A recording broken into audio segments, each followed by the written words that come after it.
We're losing! Teamwork, guys. More teamwork. They're burying us alive! Well, shit. Jeez, Louie. Honey, don't you want to beat those bastards?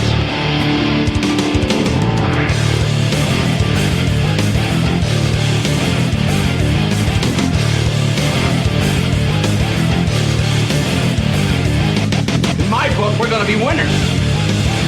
What's the matter? You got nothing left inside, huh? Because you're training like a damn bum, you know that? Screw them. What are you doing? What are people doing? Is this early access to? Hey, let me tell you something, bro. Get out there now and do the best you can. All right. What is going on, everybody? Welcome to episode 144, the Bad Fodder Figures podcast.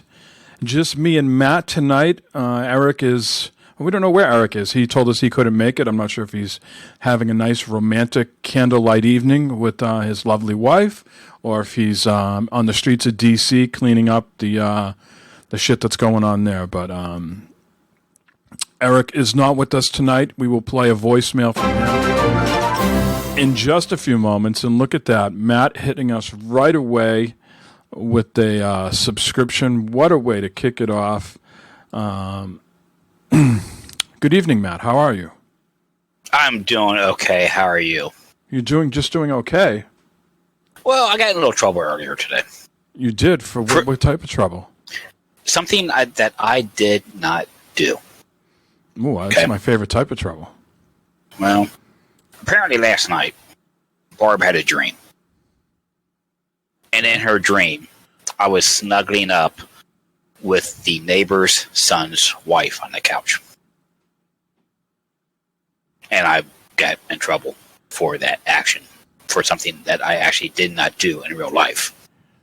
But, you know, in her dream, yeah, I got in trouble for that. She came down. She came downstairs while I was playing Cyberpunk and said, "You're in trouble." What'd I do? And, you know, she proceeded to say why. Now, of course, she was laughing and, you know, joking around about it. I was like, holy shit. It's like, God damn it, man. I just... Amazing. But, hey, what do I know? It's a hell of a thing.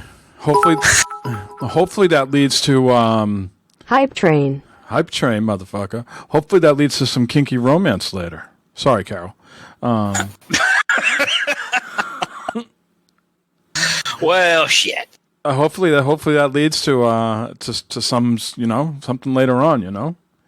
I hope not. No? Well, I mean, I kind of do, but I don't know. You know, we'll see. Look at that. Matt rolling out the gifts. Papa Bibbs, Glove Box, Sword Saint 24, and the Elusive Man. Shit's just popping off. Hey, you know.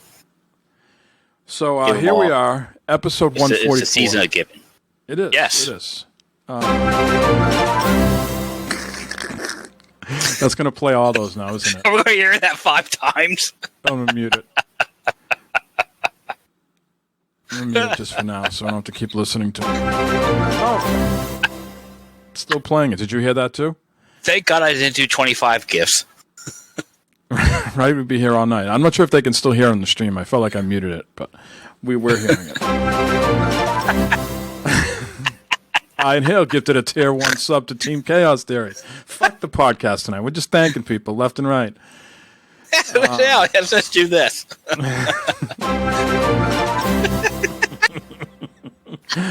All right. Free games this week on the Epic Games Store. Is Tyranny. Never heard of it, but it's in I think it's an action RPG or an RPG, and Pillars of Eternity Definitive Edition. Those are the 2 free games this week on the Epic Games Store. So check them out. Lots to get to this week. We're going to dive into Cyberpunk here in just a few minutes, as well as our Destiny 2 Next Gen update impressions too. We figure we didn't play the voicemails from last week, so we're going to play them here in the beginning. Glovebox has some stuff that's going to lead us into the news as well.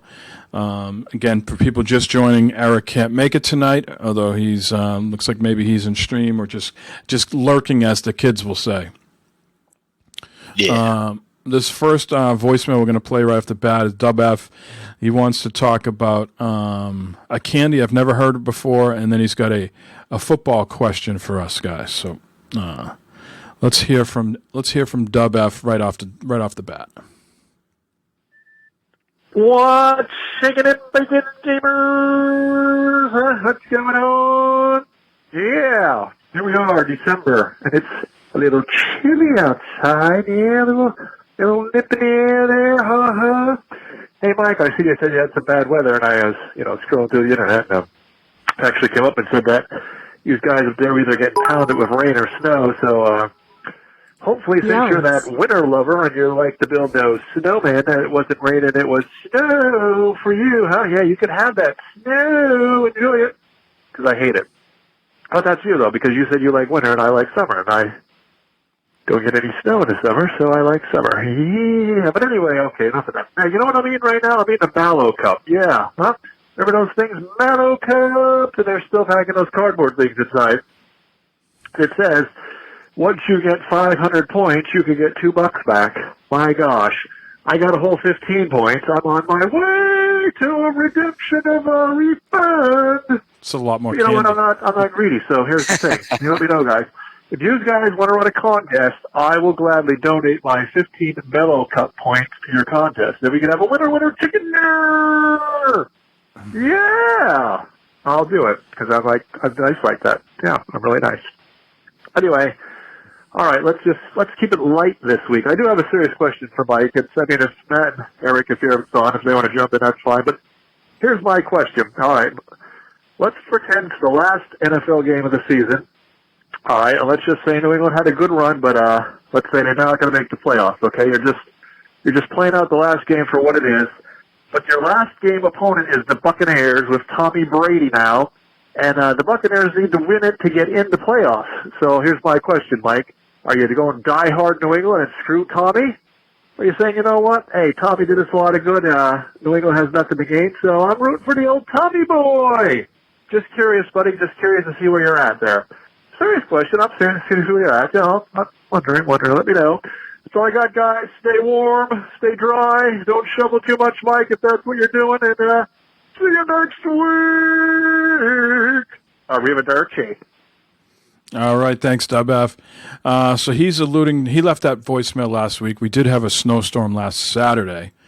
I don't think I've mentioned this to you, Matt. We got a new snowplow guy this year for the driveway, and he hit my door. He hit my garage door and punctured it. Ooh. Well, I know where he would go. Very nice guy. He says it was he got a new blade this year, and it's one of those ones that, like, it's not a straight. It's like can do like, operational type things with it, And he says he's just getting used to it. So he hit the door, one of the garage doors, and it has a little puncture in it. So he's got to replace that and fix that for us. So I don't know. This has been that's V-wing. Tough there. Yeah, that's tough. That's tough there. Yeah. Were you kind of heated there, Mike? No, not really. Not really. I mean, I was disappointed. I think I would have been more heated if he said, "Well, how do you know I did it?" You know what I mean? He owned up to it. Oh. You know what I mean? And said, "Nope, he'll get it taken care of." But yeah, he says he's getting used to the V-wing, which is different than what he had before. So hopefully it can get repaired. It's the type of garage that I think it's just a section that needs to be placed. It's not like a whole door, and it's just like it didn't damage the steel behind it. It looks like the part that's out front is some sort of metal with foam underneath it. Yeah, it's like a garage door. Yes. Yeah. So he, I think they can just pop that out. Hopefully they can get the, match it all up and shit like that. That's the important. They should be able to. Yeah, he should be able to get you all fixed up and take, like I said, just take that one panel out, replace it. You're be on your way. Yeah. But we've had some bad storms here lately, heavy wet snow and wind and shit like that. A lot of tree damage. So it's, getting back to WF talking about the weather, I do like snow, but I like it when it's light and fluffy and it's just nice to look at, like a Christmas card. When it's heavy and wet, and some of the trees around here are taking a beating. But just like your women, light and fluffy instead of heavy and wet. I have to think about that. I have to. That's another show. That's another podcast. His football question. Well, first of all, my initial gut reaction is like, fuck Tom Brady. He said some shit this week about how he would never live in the Northeast again. But I am more of a Tom Brady fan than I am of a Mahomes fan. So I would like to see Brady get another championship because I think Mahomes is probably the only talent that I can see that could challenge Brady for the number of Super Bowls. So Brady's got 6. Mahomes has got 1. Looks like he's maybe well on his way to getting number 2. So I wouldn't be openly rooting for Brady, but I would not be upset. It would be a better draft pick for the Patriots. But I would like to see Brady get another championship or 2 before he retires, just to have that extra cushion for his legacy. Even though like I said before, I'm not the biggest Tom Brady post 2004 Tom Brady fan. Something happened to him from 2005 on. I don't know. So I would like to see him win another championship with another team, just so he can prove that he can do it without New England and Belichick. Yeah. That's a good question. I'd like to see it. It's not going to happen. Obviously, they don't play each other at the end of this year. But rough day. What happened? Dalton lighted up today on the Bengals. The Red Rocket. Speaking of that same situation there, yeah. Old Andy Dalton and the Dallas Cowboys came in Cincinnati and whooped them up pretty goddamn good, man. So, yeah, that's great for them. Great for him. Let's cut to the chase, though, Matt. When did the back corner of your basement turn into a strip joint? What's going on back there? There's red lights and the stuff going up in the ceiling like we're at a discotheque. What's going on over there? Yeah. So yeah, you can see actually. Yeah. So the lights. It's a rave down here. It's a rave. Yeah. There's gonna be oons with the light bars. Yeah. The red lights, those are my hue lights. One's red, one's green, which you can't tell because you only see the red one. But the lights on the ceiling, I got those laser lights on the outside of the house there that, light up the house for snow Christmas. Shower? Yeah, well, it's not a snow shower. It's like these red and green dots that they spread all over the house, light the house up and shit like that. Yeah. And then I got my palm tree. I got Christmas lights around my palm tree right here for Christmas time and all that. Do you save those for Easter later? Actually, I'll probably just keep those in there. No, the palm. I like those lights there. Palm Sunday. Palm Sunday. Yeah. I'll take the old ones. I'll burn them, make the ashes so I can give myself ashes, and then put new palms in there on Easter Sunday. I like the little Ernie you got there next to you. Yeah, it's Ernie, Pip-Boy, little Christmas tree that lights up, and some other figures that fell down. Bar bought me this big bag of cotton, so I got a little snow scene. I could put snow in the bottom of the plant there, and I got snow there. Something when I'm in meetings at work, people to look at and enjoy and do stuff. I got a candle lit back there. I got a candle up on top of the safe there, lit, and nice flavors in the air. Yeah, you are shitting in the high cotton, huh? I'm in the high cotton, bud. Mm-hmm. All right.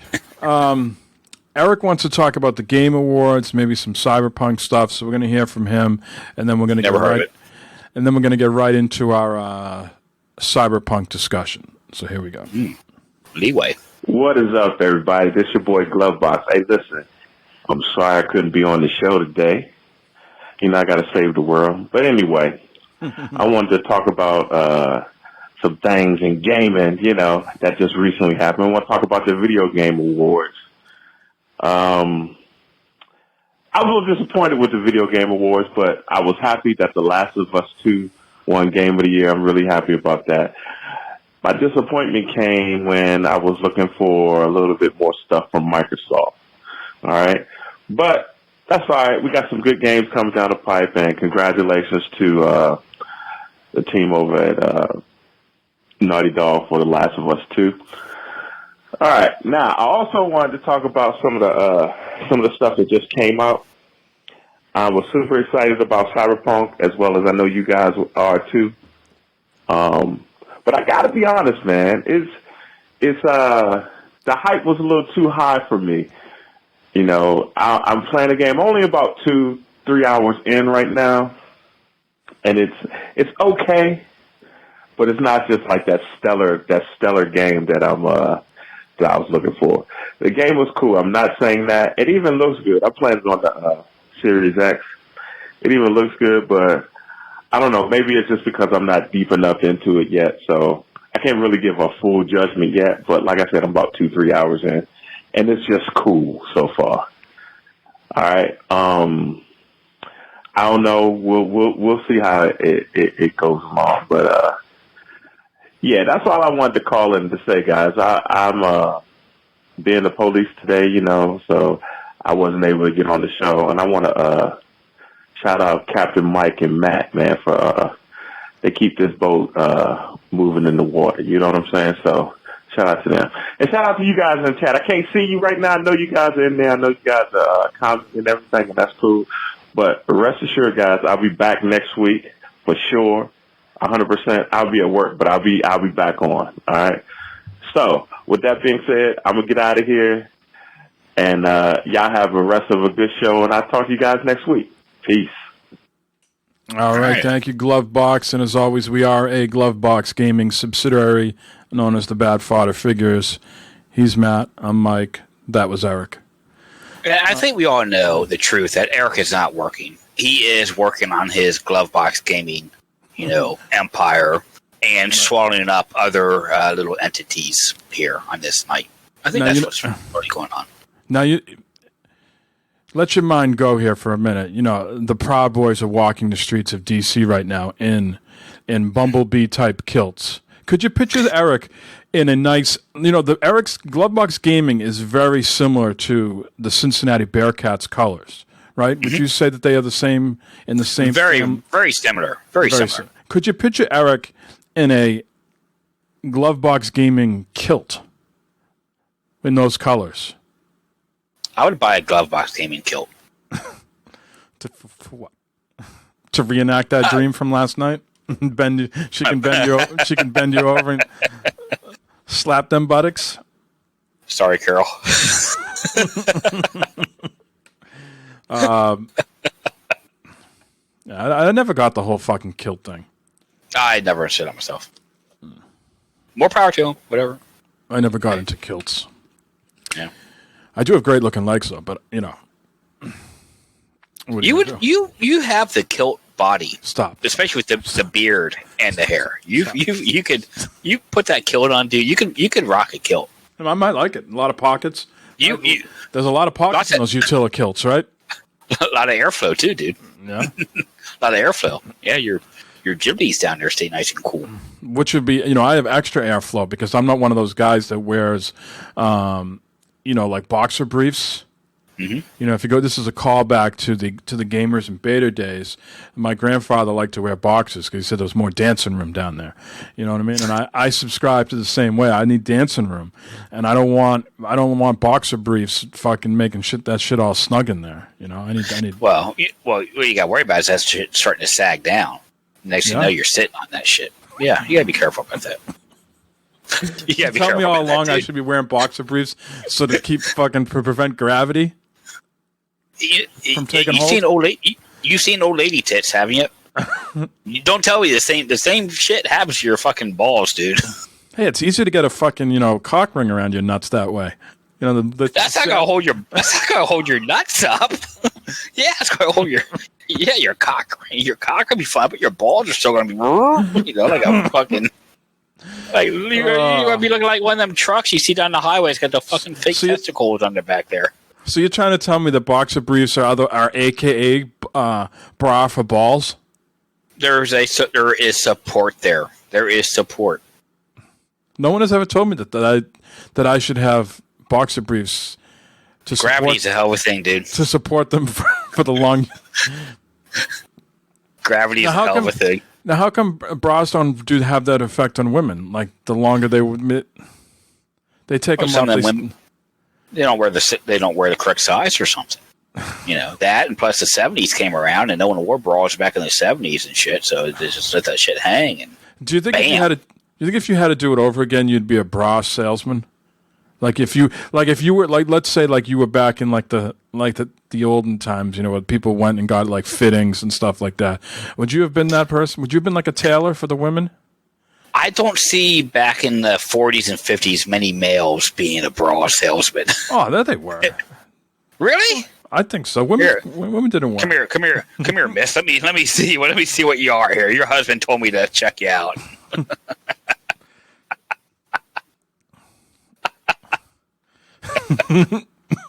Ladies, do not worry. This is a regular scheduled detour in our program. Yeah. What the fuck were we talking about? Some game came out this week or something. How did we get on the topic of boxers and... Can't remember. I got no fucking idea. No idea either. But yes. Oh, he was talking about Cyberpunk. Yeah, Cyberpunk 20 old lady tits, Cyberpunk 2077 is out. Eric says he is just okay with it, that he's not, the hype exceeded the expectations. And I think that's a very fair, like, we don't want to give our overall impressions yet. We want to, like, sort of build up to that. But I think that's a very fair analysis. If you think about it, Matt, this game was announced when the 360 was out. Okay, this game was announced in 2012. So 8 years ago, the 360 and the PS3 were out then. That doesn't mean they started developing it, for those systems.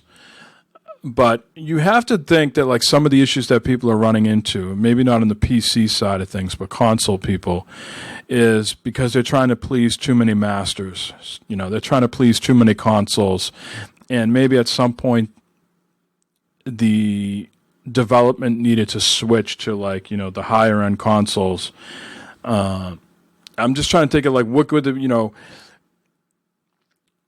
how do you have a game that starts development in 2013 and comes out 7 years later not perform as well as, let's say like The Last of Us, Last of Us 2, similar type time frame, maybe a year or two shorter, and that thing just ran beautifully. But maybe they only had to run it on two systems, the PS4 and the PS4 Pro, so a lot less shit to deal with. They don't have to worry about PC. They don't have to worry about Xboxes.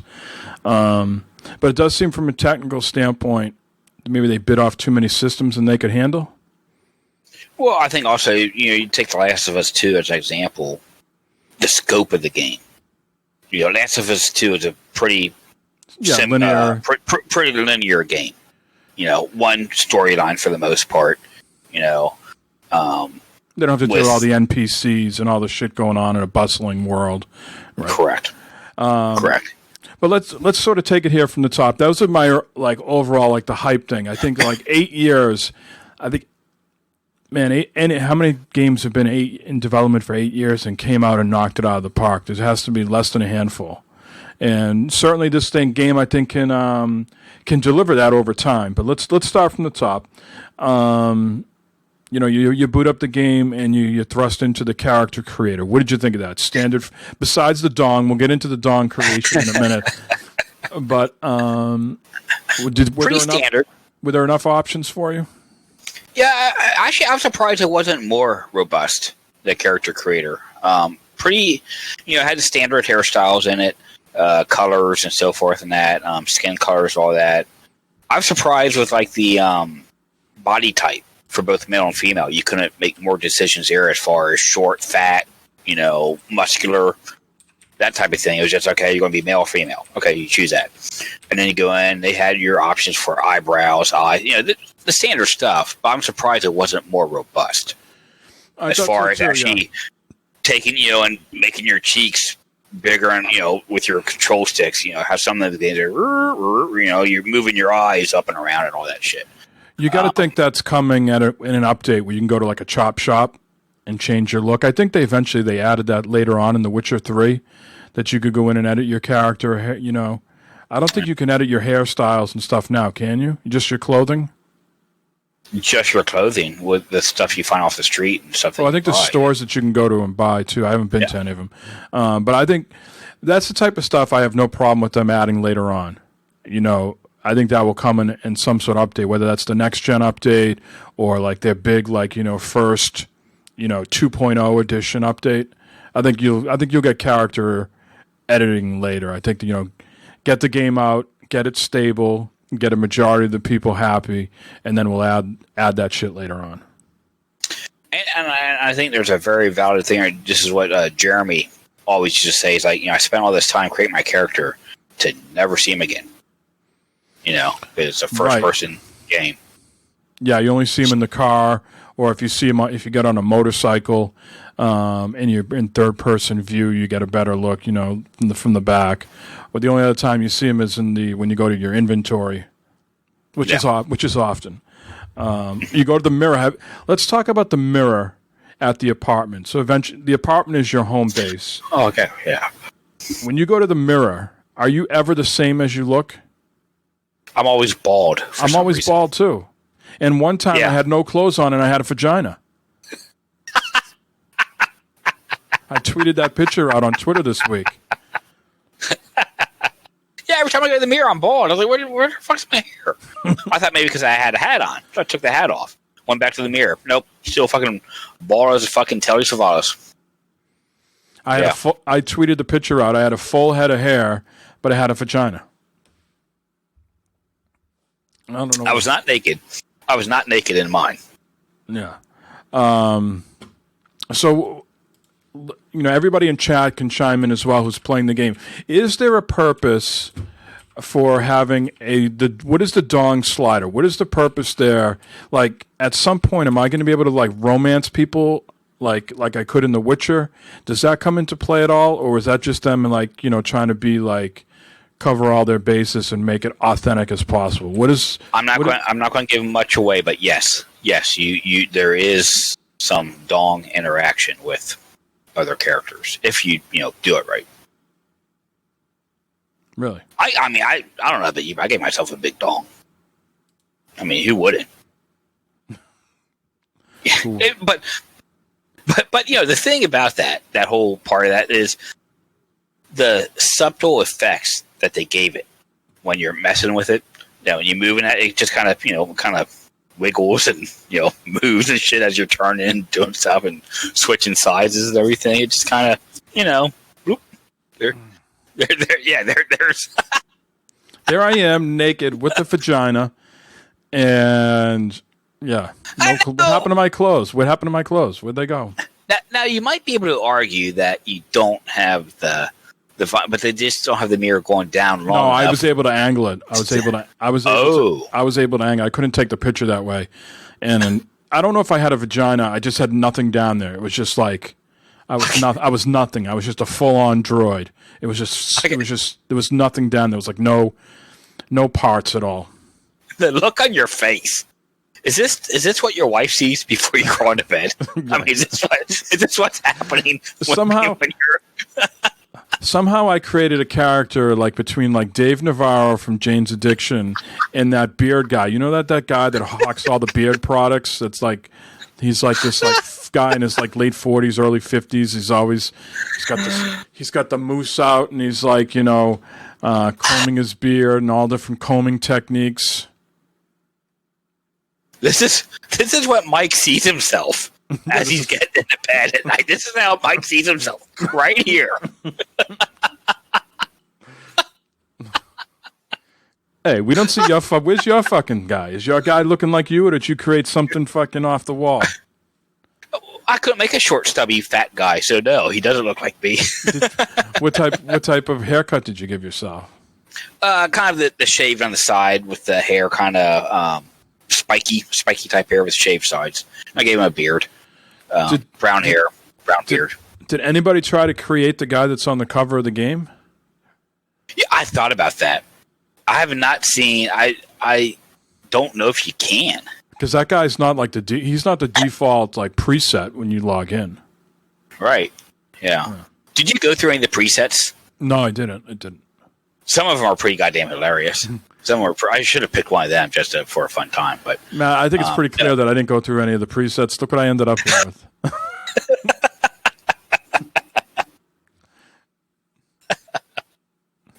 Oh God! Oh, did you see that burn? That burn. That's a banning.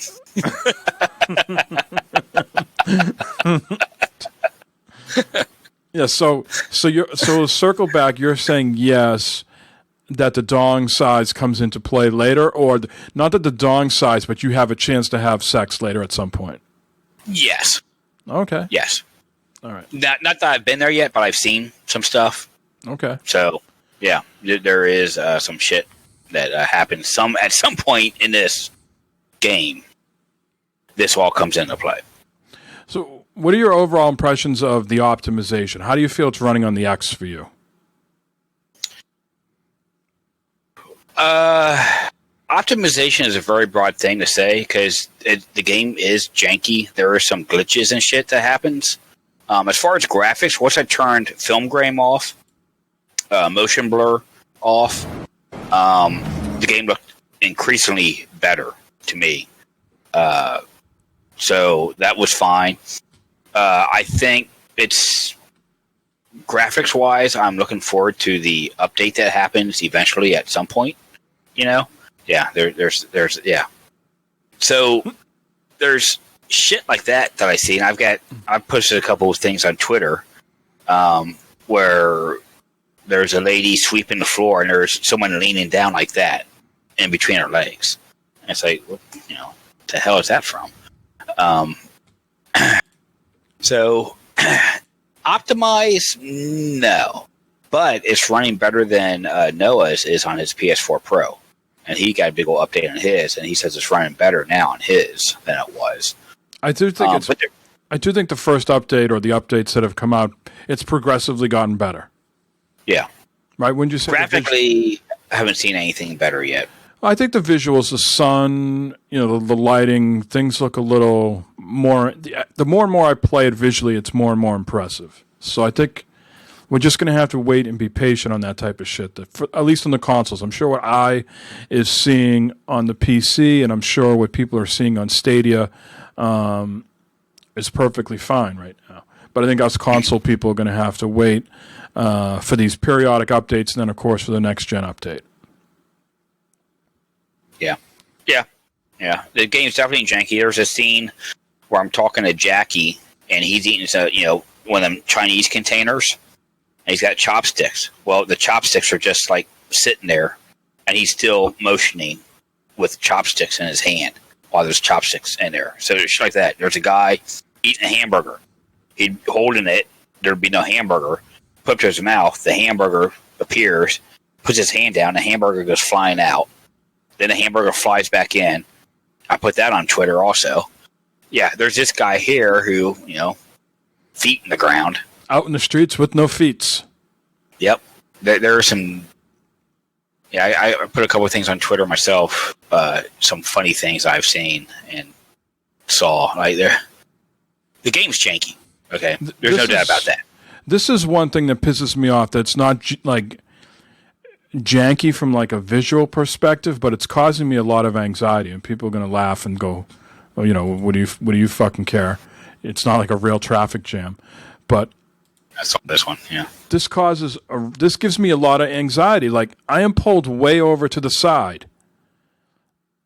Why aren't they going around? Why is this causing a huge traffic jam? There's got to be at least 10 to 15, 18 cars here piled up. I'm way over to the side in a motorcycle. Why is this happening? Why can't they go around me? Why are they sitting there beeping the horn? I go off to do my side quest. I come back out. They still haven't moved, and they're all beeping their horns. Yeah, no, that's valid. But that is a nice looking picture, though. I says, don't change that. I get my pick of cars to steal. True that. True that. But it bothered. That's takes you out of the immersion, I think, a little bit, right? Keep it moving. Keep the line moving. I can understand if I stop my car in the middle of the road, but I'm way over to the side. Yeah. So. Yeah. I think the game looks good. I think it can look better. and I think it will look better compared to PC. On console, I think there's some updates that's happening. It's going to happen, but there's lots of glitches in the game. I had a problem earlier today where somehow text from what someone was saying was stuck on my screen for like a half hour. I finally had to quit the game and start back up, and then it was gone. Okay, thank God that's gone. I had an issue today where I thought I could change the text in the UI, but it was just the text for the subtitles. And once I changed them to like the highest they could be, the background no longer had like that like opacity behind it, so it was just like this text, and there was nothing behind the words, and it was like huge text, and it just looked so ugly that I switched it back and I went to reset defaults, and it fixed the size, but it never put the slight color behind the text, so now it looks terrible. Like, what the fuck? Yeah, there's issue. Yeah, mm-hmm.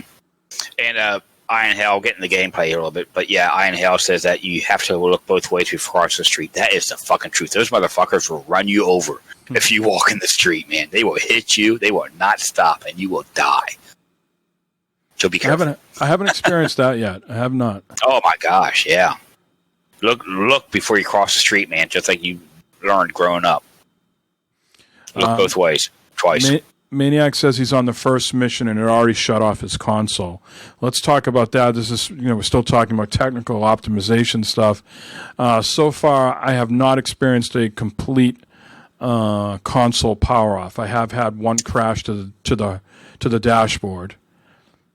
I've had a few mini lockups that resolved themselves, like maybe like 10 or 15 second like lockups, and then they unpaused themselves, and I was able to carry on. But so far, just one that has completely crashed the game to the dashboard. Anything like that for you? I have not experienced any game-breaking bugs or game-breaking glitches, except for the audio. I complained about this on Discord and on Twitter, and that the audio, I cannot hear my own character when I'm using my regular speakers. Okay. But when I put the headset on, or even when I put earbuds into the controller, I hear him perfectly fine, just like I hear everyone else. So there's something with my speaker setup or something where it's like, holy moly. Did you change this? Did you change the preset in the settings? I did. I tried. I did a bunch of. I did every one. Some made it worse. Some made it a little bit better, but still not. And I was only getting half the conversation. I was like, holy fuck. And I hate doing closed captioning on the screen because it's distracting for me when it's popping up, because I'm paying more attention to that than I am to what's going on. Yeah. Okay. I'm better at actually listening to the voices. So I was like, fuck. So that was I was really pissed about that when I found out I could plug in my earbuds or use the TV or my headset, that it works fine. So that's an issue on my end. And that doesn't happen for you on any other games, though. No other game have I ever had sound issues like that. No other game. That's the only thing. But besides that, no game breaking bugs for me. It hasn't shut my X down. It still does not get that hot. I today after playing, I put my hand. It was warm. Wasn't hot. No story breaking missions or anything yet so far. So I count myself lucky there. Yeah. What about you? Any issues like that, Mike? Nope. The only thing, I just had one crash to the dashboard, but nothing breaking, the story or losing any progress or audio issues, I do know that the audio, I feel like the person that you're talking to is slightly louder than you. And I don't know if that's ideal. Like I haven't gone back and played other games and said, is that the norm in the industry, that the person who's talking to you should be louder than your own character? But when you said you were having audio issues, I've paused to just be cognizant of it when I played my own game, and that was the only thing I noticed. I was like, wow, that guy is a little louder than me, and maybe that's what Matt's hearing, but I still felt I could hear my guy no problem. Yeah. Maniac says Witcher 3 was kind of janky too, but mostly game glitches, and they work to get it smooth. I see the same with Cyberpunk. Yes, without a doubt, 100%. They're not going to leave they're not going to abandon their fans. I think they're committed for the long haul with this game, and they'll keep iterating on it, iterating over and over and over again for a long time. What are your thoughts on the world, the environment, Night City, and just overall? Immersive. Big, huge. Do the cars, like, what's going on with these hubcaps in some of these cars? Is that bothering you? Some of the cars are like they're from like the 1970s, man. Souped up 1970 old Cadillacs and shit. Yeah.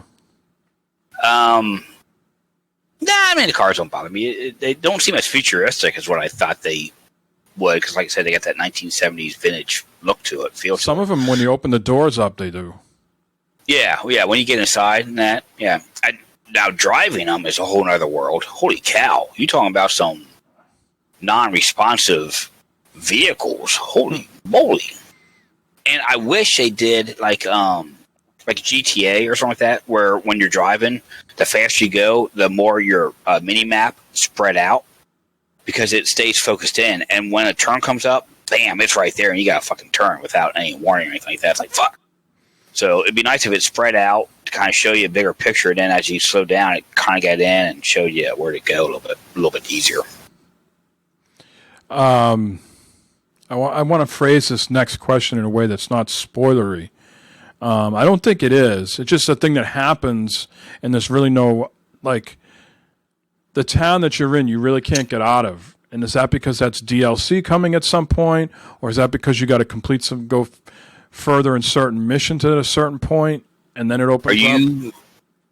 Are you talking about like the lockdown? Yeah. Yeah, I'm curious about that myself. All right. Yeah, I don't know yet. I don't know. Yeah, so I says it's on lockdown, yeah. And I don't want to get into the point too much for spoilers, but that just happens very early on in the game. You don't even do anything, it just happens. It has no effect on you except there's some missions that you can't do. So you can't do it, right, because you're in lockdown. Yeah. So this 2077, so it's not that far away from where we are now. What, 57 years from now? You think they're going to tell us at all what happened, why it's like this? There is, as you go around the game, you pick up, those shards. Yep. Okay. And if you go in your inventory and you look at your journal and there's some backstory to some stuff in some of that. If you go through and read some of that, there's a little bit of backstory going on. But you raise a valid point, because I started Nomad. Okay. And when you get into there's that part, I'm not sure if you did, where there's like a fast forward section where there's like a montage of scenes and shit, okay, that happens.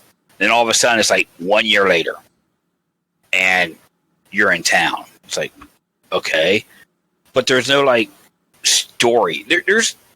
I'm very early in the game, all right? Right. But there's like no story really for me yet. I'm not sure if that's because of the character I picked or what. How much of the story have you done? I'm not sure if it's the same for everybody, but I just get done visiting a chick in a bar, and we went through and we did this thing called the brain dance. Yeah. Okay. Yeah. So that's the same for everybody. I went way too far with the story, and I'm disappointed. So now I'm just cleaning up. I'm just going the map, and I'm doing all sorts of, all the baseball bats I'm going to, and all the police stuff. Yeah. But I got way too far in the story, and I was like, geez, this feels like it's already almost ending on me. But I doubt it. Well, it said 20% when you come out, when you look at your inventory, but I was like, God damn, I just did a lot of story stuff, and I did this one mission. You know how sometimes they tell you, are you sure you want to do this? Because this next mission's going to be 3 hours long. I wish they gave me a fucking head no, I wouldn't have done this if I known this was a 3-hour mission and it was pushing me way the fuck along in the story. Yeah. So I guess that's a takeaway for people listening. We want to be very non-spoilery here. Correct. Do the side stuff, like, build up your street cred or whatever is it street cred for you or nomad cred? Or I'm a street kid. No, street cred. It says street cred for me too. All right. Yeah, so I think you're a nomad. I'm a street kid. I think I might be corpo. So it'd be good at some point to commiserate. Now, have you noticed there's a couple times during some of the missions, or I'm talking to some people, where an option will come up and it'll say nomad, and there'll be an option of text there to say. So do you get that with your street cred? And yep. Okay. Yep. All right. Now, I started. I didn't have anything like you, where you were out in like the desert and stuff like that. I was I was like right in town when my shit was popping off. Just for real life, Mike. Yeah, I was riding the subway in Boston as a little kid. So this is my greatest memories. Saving up a couple bucks to get on the train and go in town, buy some records as a little kid all by myself. Yeah. When I say little kid, I mean I was like, high school age. 20. Oh, so I's a street kid as well. Corpo's going to be the next run. Okay. But yeah, so let's see where else we are here. We were talking about world and environment. I'd say for me, I'm happy the way things look. Both of us are coming in here very blind to the game. I didn't know it was going to have such an Asian influence. I wasn't prepared for that. Everything has this, Asian touch to it. Would you agree or not? Yes, it definitely does. Yeah. Mm-hmm. Yep. One thing that persists through my whole playthrough is I can't wait for next gen upgrade. I can't wait for the next gen update. Because I think things look good now, but I want it to look like I sees on PC, and I wish that update was live. I wish they could have. I wish they could have done something to get that out at launch. With all the delays they had, I wish that just could have been like a surprise. You don't have to wait till next year, and it's out now. Maybe that gets pushed up, or maybe that introduces more bugs than they want, and they're going to just wait until it's absolutely right. But I do play this game with a lot of regrets. The more and more I play it, I'm okay. But I just in the very early stages, I'm like, man, I should maybe stop and just wait for the update. Because I think to get to the world and environment, I think it looks cool, but I think it could look so much cooler. Like if I put in Ghost of Tsushima and then I went to this, there's no comparison. You know what I mean? This does not look as good as that other game. And I'm waiting for that update to come out where things really pop. And have you turned the film grain off and everything on yours? Yeah, because that made a big difference with me turning that off for it to make the game look clearer and look better. Yeah, Bibbs, I have not seen Doc in the game yet. I think with all the hype this game got, and being on next gen and everything, I think that's a little bit disappointing as far as, in a way, how it looks. I mean, I think it still looks great. It still looks beautiful. I mean, I can't believe we're complaining about a game like this but there could be better graphics and better look on this game for all the delays, everything went on for everything that they talked about this game.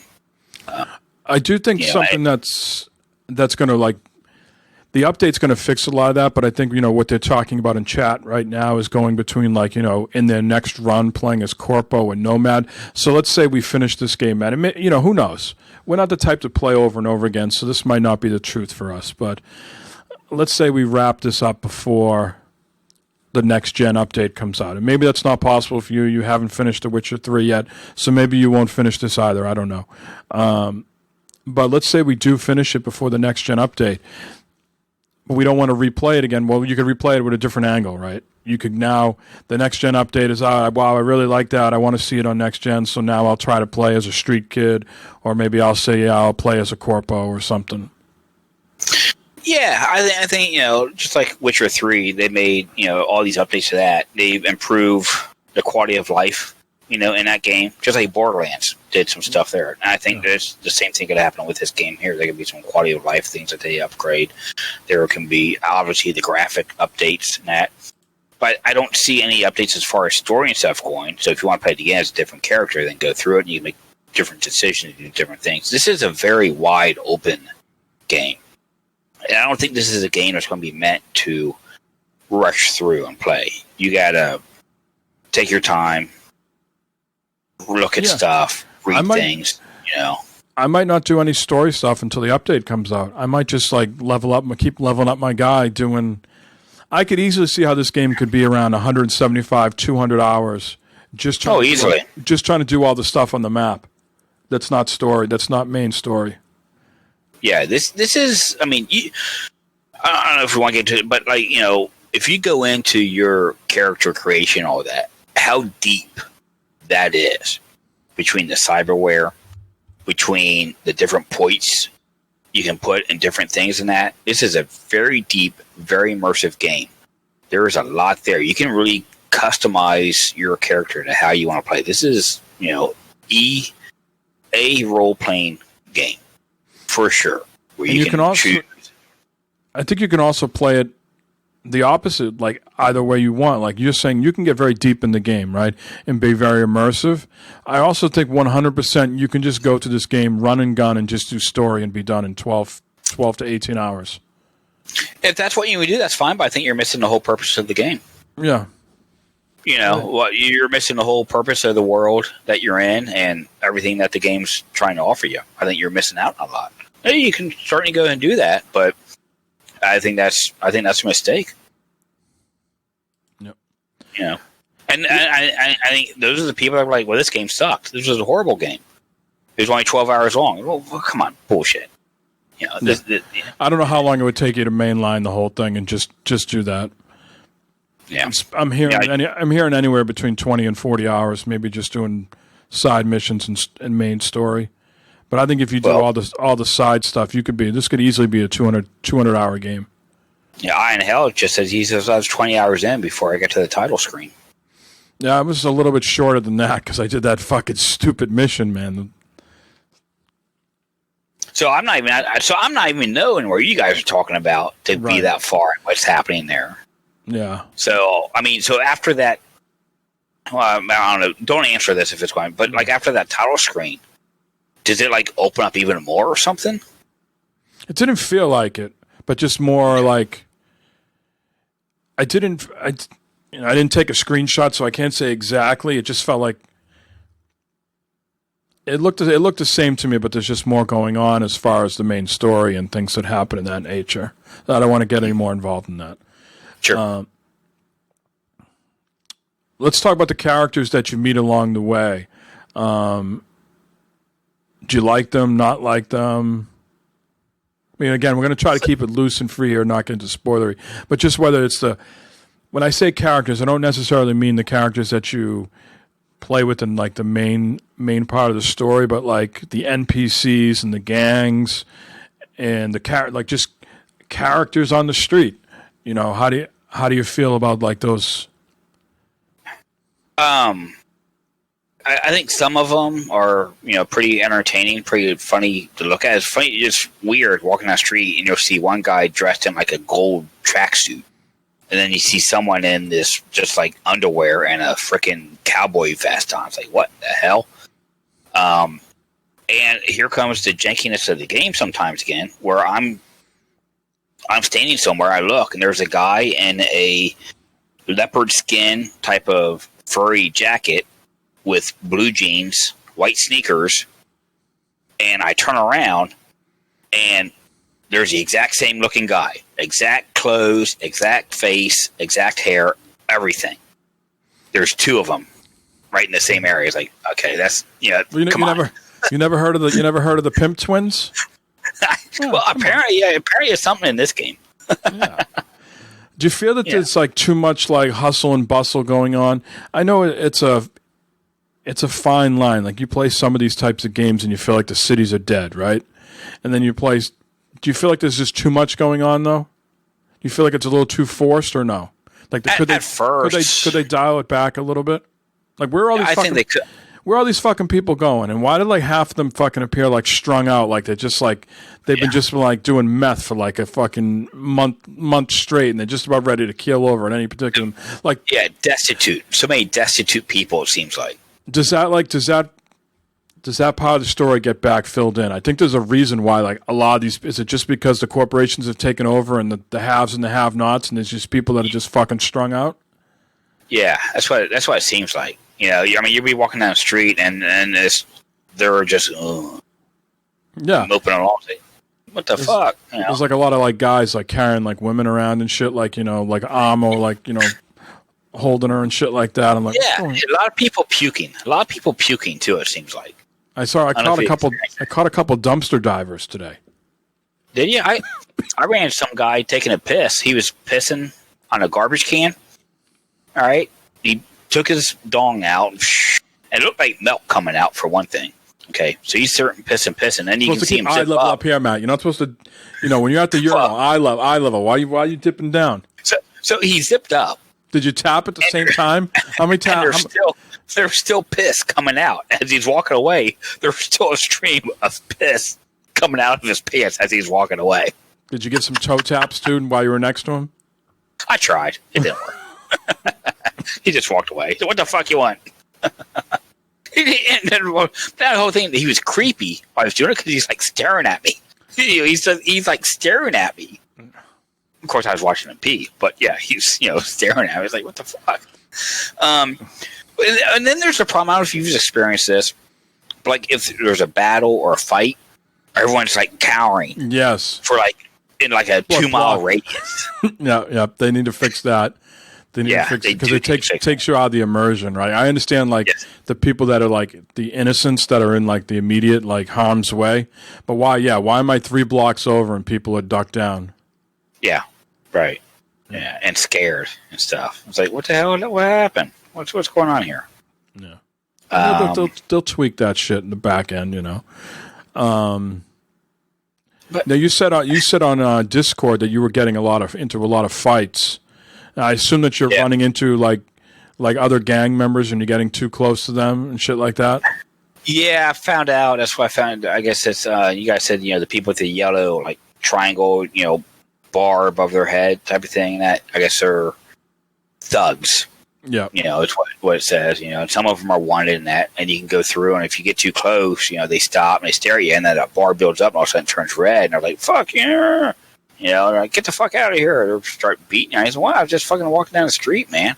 And now I realized what was going on, so I can more defend myself and protect myself from them. And then you gotta be careful too. Sometimes when you're in battle or combat, especially using a gun, that you don't shoot an innocent person, because next thing the fucking cops are on you like stink on shit, man. And or you accidentally. Oh my gosh, I've had me a couple times. And also, if you're helping the cops, I got one warning. Actually, I got one warning. The game warned me and said, "Hey, listen, you just hit an innocent. Next time you do this, you're gonna trigger, a bounty." Yeah, I did that. I got that warning, and then like an hour later, I fucking did. Like, oh fuck, And the cops, man, they're hard to get rid of. So you just gotta be careful, even when you're helping the cops. Be careful when you have a gun, because gun aiming, holy cow! I don't know if it improves you in the game with perks or something like that, but it's like, you're all over the damn place. I tend to use my katana more than anything else to hit people, especially in close combat. I got this fucking sniper rifle that's 1 shot, 1 kill. It's fucking beautiful. It's beautiful. I would love to get me something like that. I want to talk about the hacking here, and again, we're going to try to do our best not to be spoilery here. I'm wanting more from it, and I don't know if I'm talking about like maybe playing Just Cause too much. I want to be able to do shit to people with the hacking. Like I know that I can hack them, and I can make them short circuit, and I can make their synapse burn out.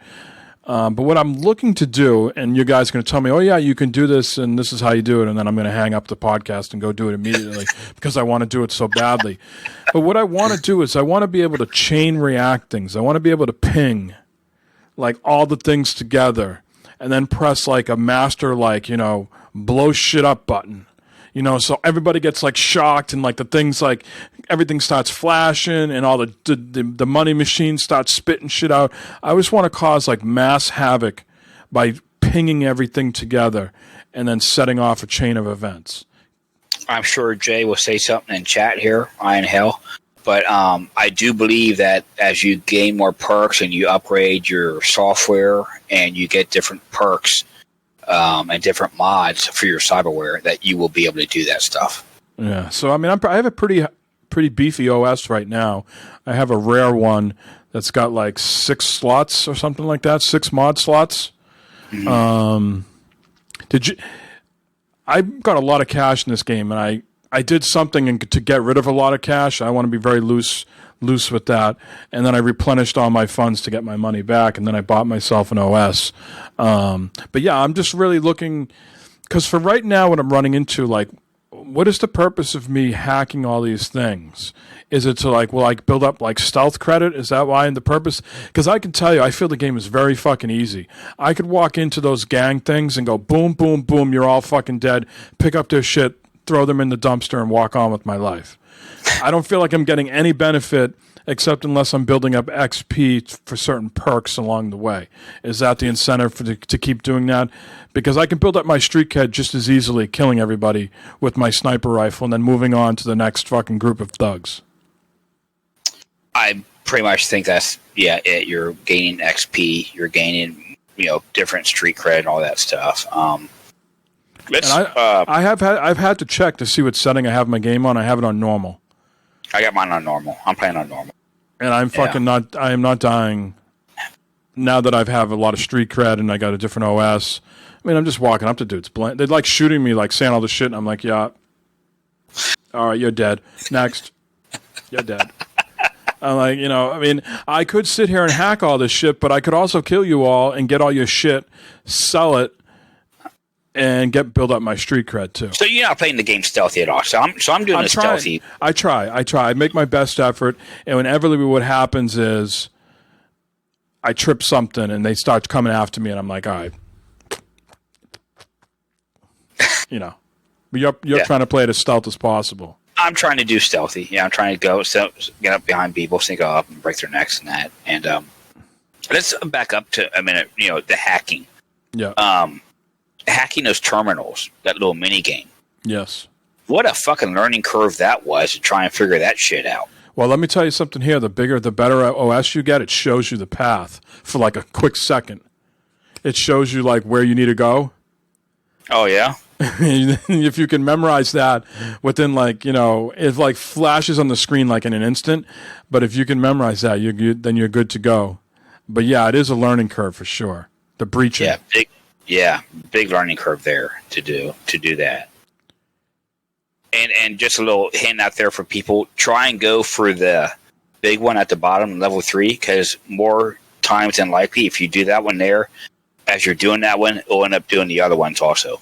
Yeah, well, you want to try to chain them so like one ends and then it starts the other one. You know what I mean? So if it's like ICBD, then the bottom one starts with BD. You can do the ICBD, so then you got like one right, and you're starting the other one. That's what I'm saying. Yeah, if you do the last one, you end up kind of getting the other ones in line also, and getting those as you're doing that one. That's been my experience. Yeah.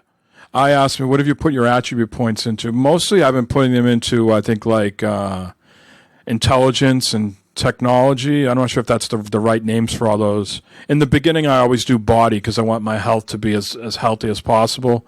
So you saw that body, that screenshot you have of your body. So, yeah, I can see where you're putting all your points in body. But lately in technology and intelligence, so I have my backpack's up to like 312. That's the amount of stuff that I can carry right now. I have 100% when I jack in to those things and do that mini game. I have it set to 100% of getting the maximum amount of funds and components and shit like that. So I have that all the way like up. But mostly, intelligence and technology. Nice. Yeah. So I'm only like level 5. I think I want to say I'm level 10, street cred 17. So 10 and 17 is where I'm at right now. I don't know what my street cred's at, but I know I'm level 5. This is a very at least for me, maybe I'm doing something wrong, but for me, it's a very slow leveling system. You know, maybe I'm doing something wrong, but it seems like you got to do slow. You got to do your main quest and side missions, I think, to build up your character level quicker. But your street cred will go up, exponentially quicker the more just those baseball bat, police, assaults and progress type stuff. Yeah. What else do we want to get into here? Very loose story. I feel like it's a typical video game story. I don't feel anything is like really bad or really great. It just feels like a video game to me. I think they've gotten fast and loose and free in some areas, that they've taken some sort of exceptions with things. I think some other things are really good and really detailed. They've definitely taken some liberties along the way, but I think they've also had a lot of good details too. So I'd say overall it's typical video game shit. I'm not, super impressed. I'm not super disappointed with the story. I think my biggest issue with the story right now is I'm not sure why I'm fighting the corporate, why I'm doing all this. There's no reason. I don't have enough, backstory yet. Maybe it's because I'm still very early in or something. So, okay, why am I doing this? What's the... Why do I care? Well, I think you're trying to move up in the world of thuggery, right? You want to become, you want to become big time, right? You want to retire. You want to get all this cash. You're looking for your big payday to move up. As far as my character goes, I haven't felt that yet. As far as my guy goes, maybe the street guy does or the corporate guy does, but as far as Nomad so far, I'm like, not sure. Fat Hamster Hun says, my girlfriend dumped me, so I stole her wheelchair. Guess who came crawling back? Welcome, Fat Hamster Alrighty. Hun. Thanks for the follow. Thank you, sir. Matt's new friend, Fat Hamster Hun. Great story. Is this Carol's side name? Is this her alter ego? I hope not. I hope she's not listening to the show today. Why? She might be into Cyberpunk. You never know.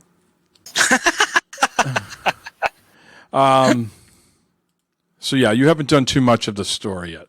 So yeah. So I'm the stories. I'm having a hard time getting engaged in the story right now.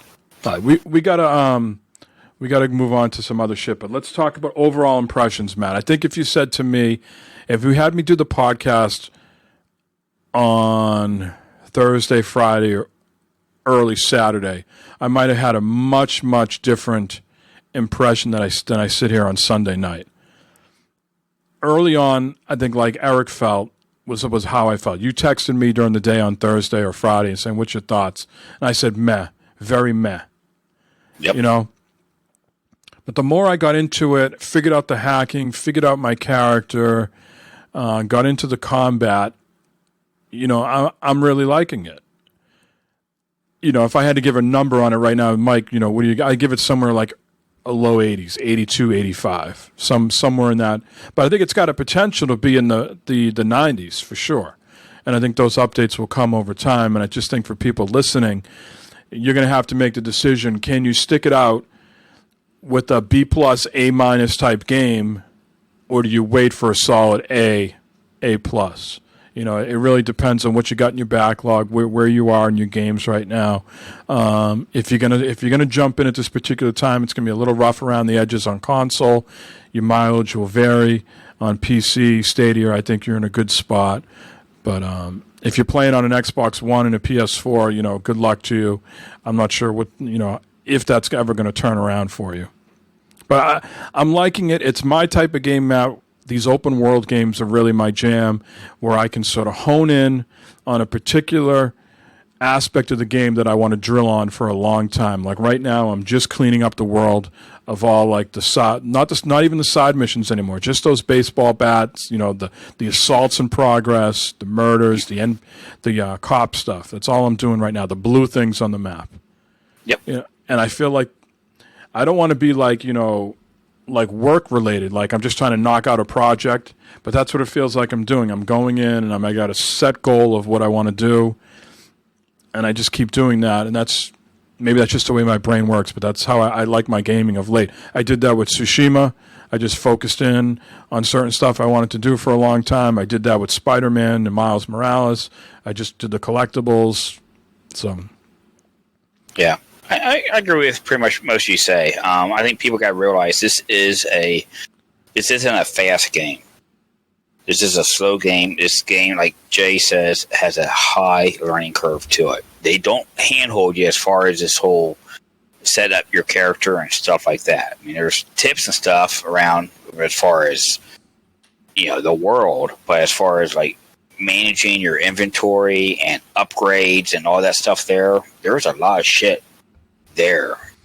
Yeah, if you play The Witcher 3 or any type of game like that, you're going to be used to that. And yeah, you can get easily frustrated and go, wow, this isn't for me. I'm moving on to something else. I think if you hang in there and you give it a couple hours, you give it a day or so, you're gonna come out of it a lot better. I think I just said in chat I need some quality of life changes with inventory management cleanup. 100%. Do I always have to go into the menus to get to the map? Is there a quick map button? Have I not found that yet, or do I always have to press this? For us on consoles, we have to press the options button and then go into the map. On PC, I'm not sure if there's a hotkey that you can just map it to. Now, Mike, usually when I hit the options button, my I don't know what you want to call it, my square, my selecting thing, it's right there on map. So I just gotta hit it again, and map comes up. Mine's always like way up in the corner. Yeah, mine.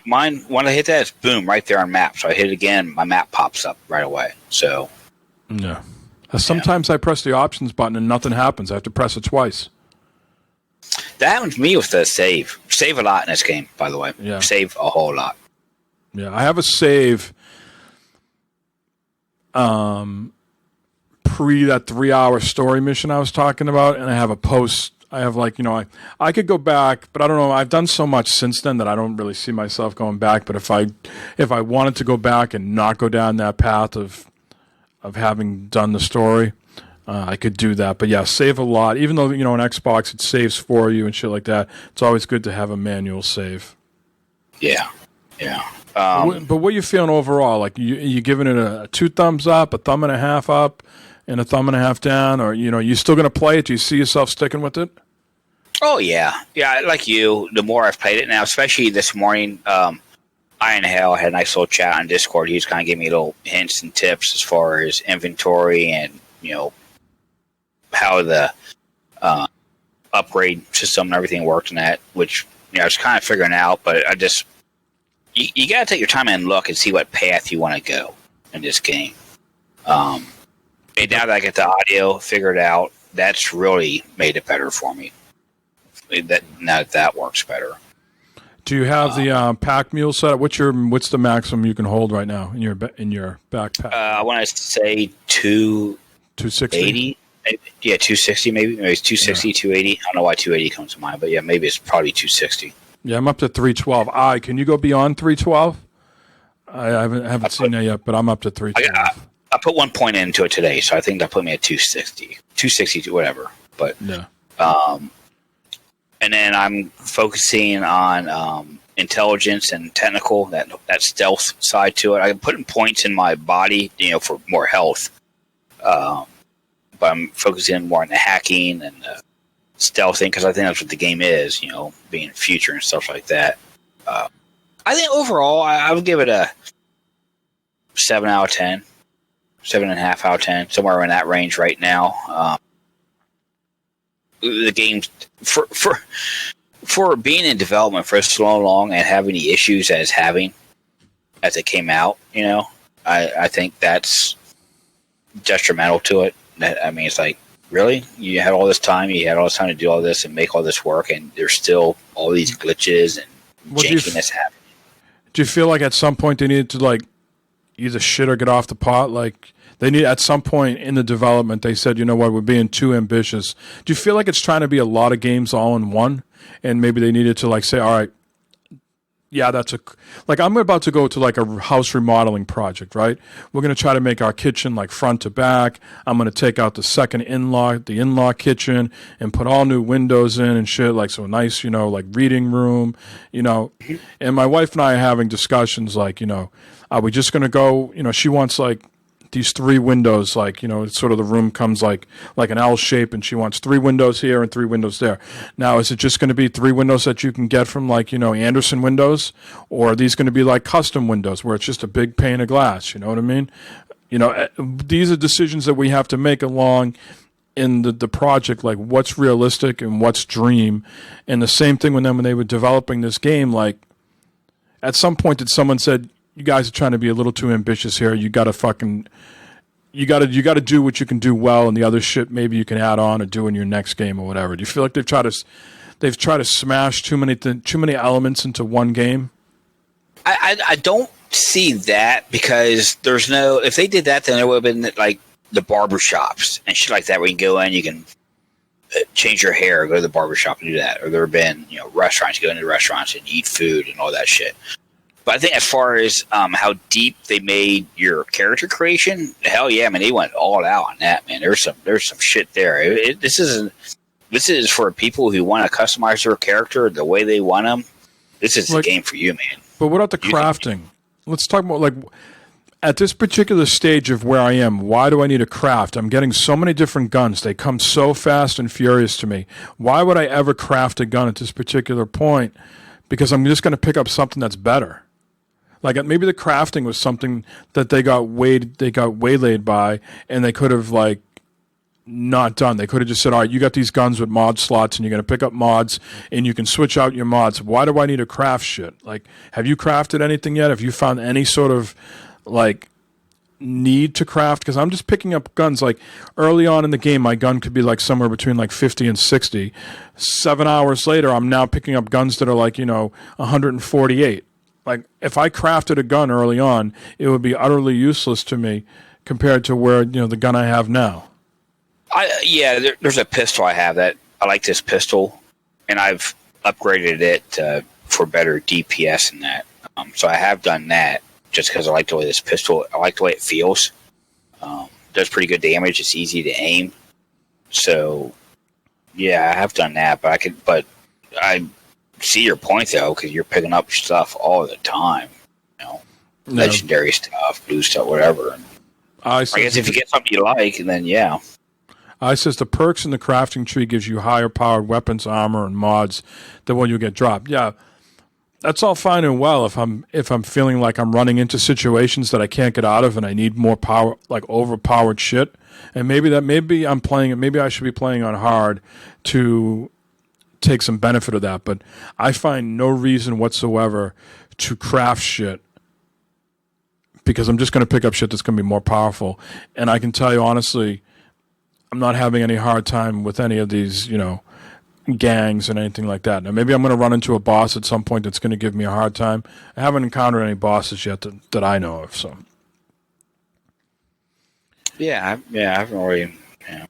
Anything else you want to touch upon Cyberpunk before we move on? Go into the game and enjoy it with an open mind.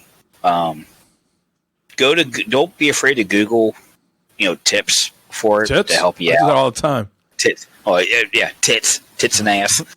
But don't. When it comes to this type of game, the decision I make as far as choices I make in the game. Unless like I fucked up, and when I first played, I actually shot a cop. I was like, "Fuck, I didn't mean to do that." Then I realized what was going on, so I went back, resaved. But have fun with the game. Make the character how you want to make it. Look at the perks and the trees and all that shit that you can do, and your cyberware and all that stuff. And it's very intimidating. Take your time with it.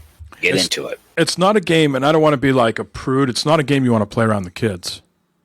No, it's not. Like some of these games, Call of Duty or whatever, it's just, more advanced, like little green army men on a computer screen. And there's minimal blood in those types of games, right? I feel in this game, there's, no blood, well, there's blood. There's the robots' heads pop off and shit, but Just the language and some language that's in the game, the sexual nature of the ads, the music, the N-word is in the music all the time. It's just definitely, if you got kids at home who occasionally walk into the room and watch you play games, this is not a game you want to be playing around the kids. The advertisements in the game are very sexual. Yes. Very. And there's a lot of, scantily clad women and men just walking around. Yeah. It's a very sexually infused game for sure. Yes. All right, let's we're going to have ongoing impressions, but that's very early stuff, and if Glovebox comes on next week, he'll dive in and we'll pick up the conversation again. Destiny 2 got the update this week. Well, I'm not going to have a lot of Destiny 2 here talk, but let's just talk about the upgrade. What do you think? Beautiful. Right? I mean, like that's night and day. Night and day. I mean, that's what I'm looking for with Cyberpunk. That fluidity, that 60 frames per second, and I know I's getting it right now, probably on the PC, but us console plebs, that's what I'm looking for. That next gen jump where you feel like, yeah, right. Even my wife said something about it. Says, "Oh my God, this is really great looking." Yeah. Yeah. What's the feedback been like from people? You got your pulse more on the finger of that. What have you heard from the community about this? Are they happy with the update? Yeah, a lot of people are very, very happy on console, saying, "Wow, this is finally what PC players have been experiencing with this game," and it's so smooth. It is so smooth, and it looks so great. The detail is so much higher now. The frame rate, getting that 60 FPS. Wow. Is a huge difference, and I hope that when we get the upgrade to Cyberpunk, we're going to have experienced the same thing. No. Big difference. They just rolled out the RTX, the ray tracing update for Miles Morales and Spider-Man Remastered. I tried them this week too. Fucking fantastic, and that's what I'm looking for with these next gen systems for Cyberpunk. Is I'm waiting for that, and I did end up getting Cyberpunk on the Xbox. I'm curious to see what it's like on the PS5 if there's any difference there. I ultimately went with the Xbox just because of running out of memory issues on the PS5 at the moment. But yeah, I'm really impressed with Destiny 2's update, and that's what I would have liked to seen with Cyberpunk right out of the gate for sure. Yep. And I tell you what, people that are listening, I think one thing I wish Cyberpunk had right away is cross progression, because I would stop playing on the Xbox and I would go buy another copy to play it on PC or Stadia.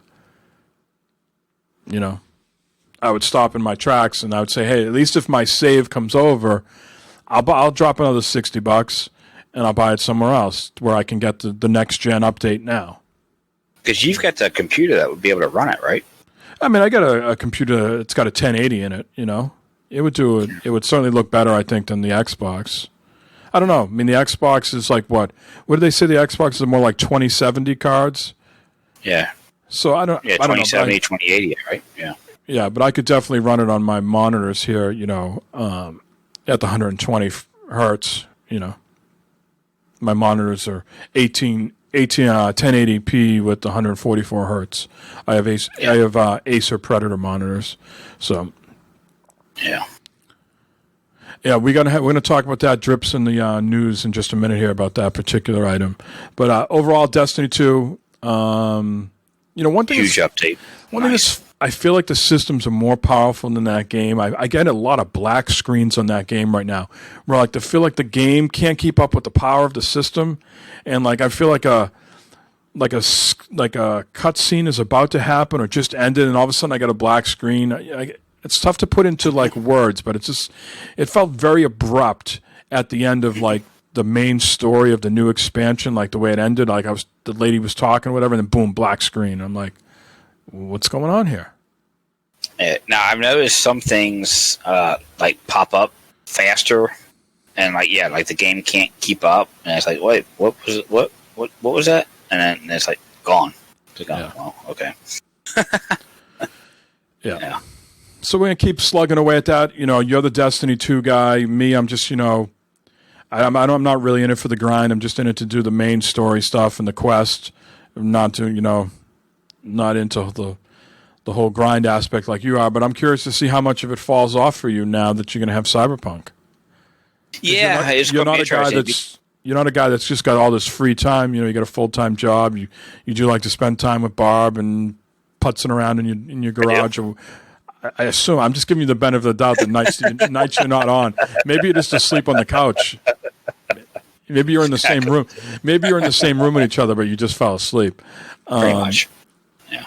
But yeah, I mean, you're not a guy that just that's gaming 24/7. So I'm curious to see how you devote your time now with gaming.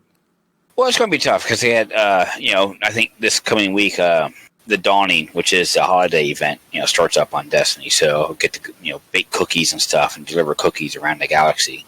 So, so that's coming up, but I do still have plenty of quests to do in Destiny and the grind to get up to level and do different things. It's going to be a interesting mix of gaming coming up.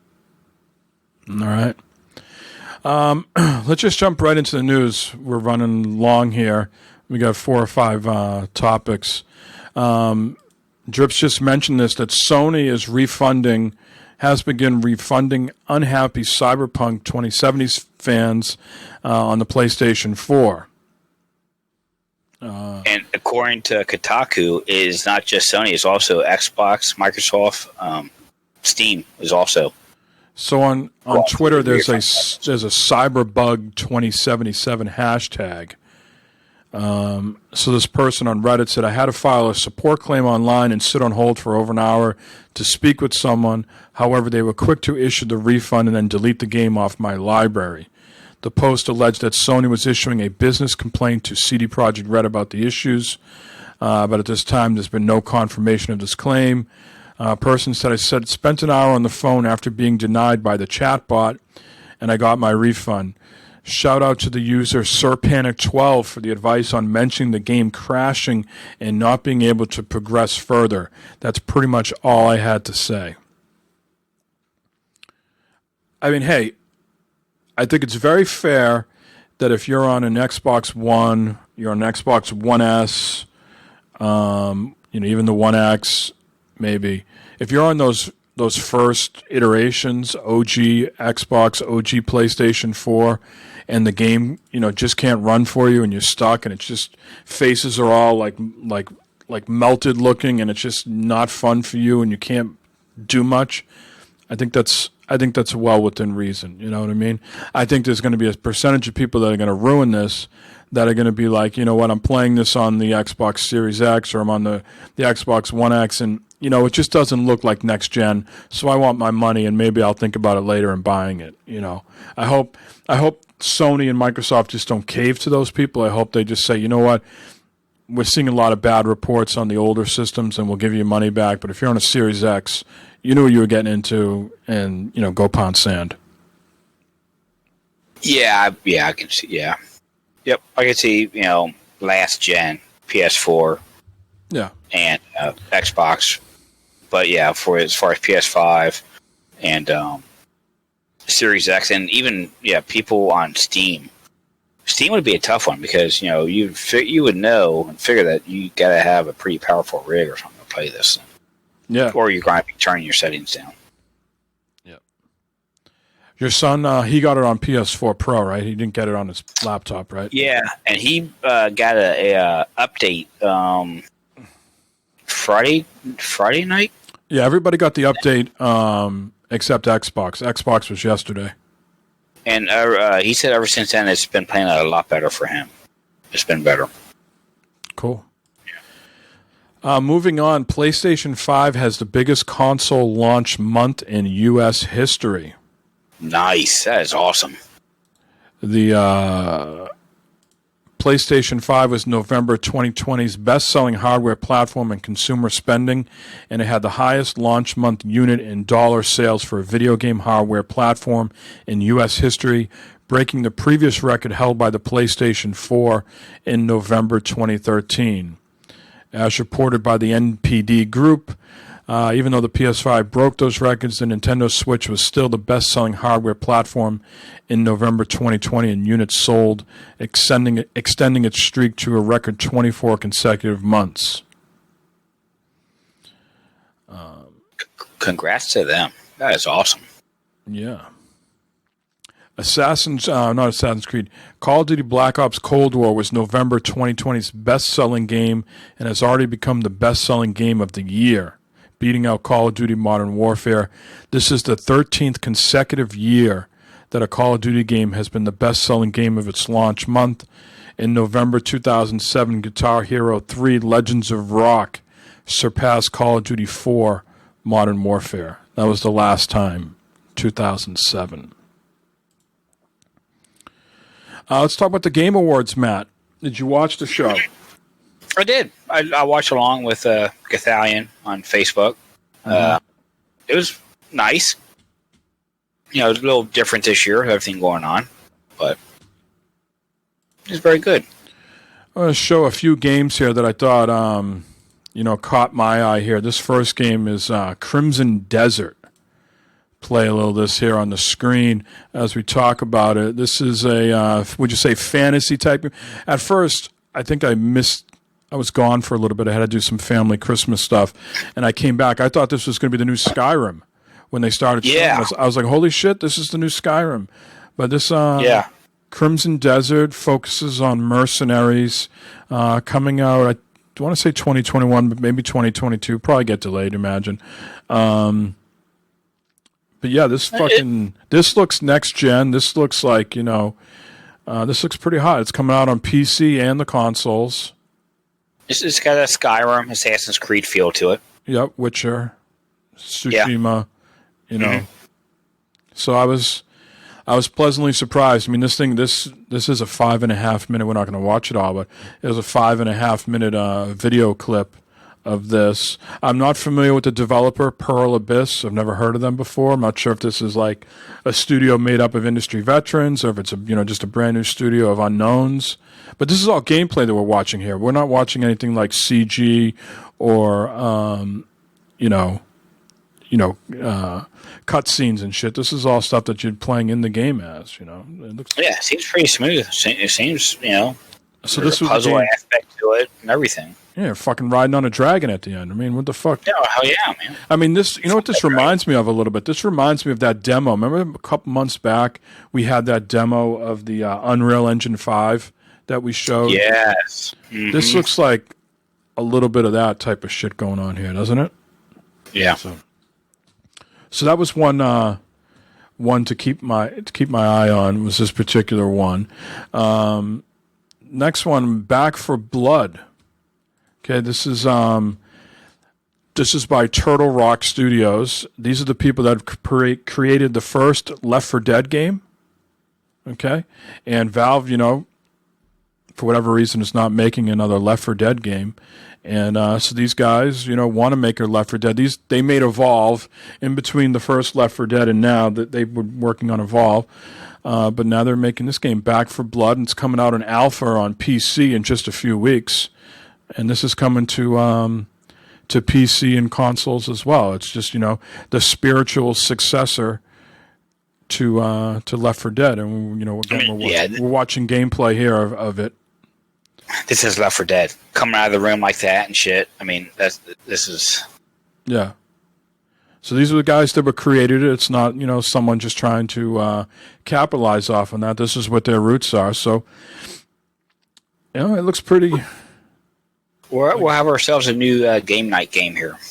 Yeah, there's some big fucking demons. Looks like it gets pretty intense, but like another game to keep an eye on. This one, caught mention. Look how big this fucking monster is here. Yeah. Yeah. Yeah. Went down kind of easy, if you ask me. Yeah. So,